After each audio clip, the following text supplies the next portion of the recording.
Thank you for joining us. 2 women were killed along I-15 North this afternoon after being ejected from their vehicle following a rollover crash. The accident occurred in SANTAQUIN near mile marker 244. That's where we find Fox 13 News reporter Robert Boyd with the latest.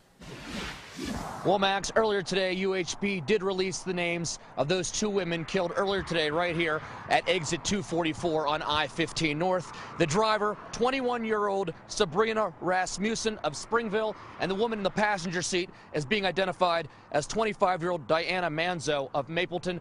And UHP says this accident could have been avoided. Belongings from inside the smashed Pontiac Grand Am could be seen scattered along I-15.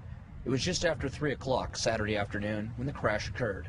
The driver was attempting to exit the highway at mile marker 244. Just a last-minute decision to take the exit. It was too late and too high of a speed.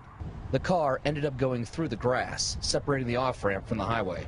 The car then rolled across I-15, crashed through the cable barrier, and finally came to a rest in the center divide. No other vehicles were involved.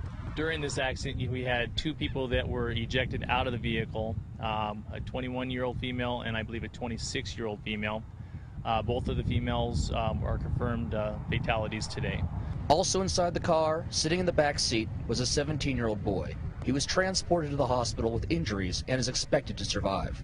All northbound lanes were closed for more than 3 hours, backing up traffic for miles. Highway Patrol says there are several contributing factors that led to the crash and fatalities. One is the speed of the vehicle, which is definitely quite a bit above the speed limit is what it appears. The decision to make the change lanes to take the off-ramp too late. It looks like the driver was possibly on the cell phone while she was driving. No seatbelts worn in the vehicle. The inside of the car looks fairly intact.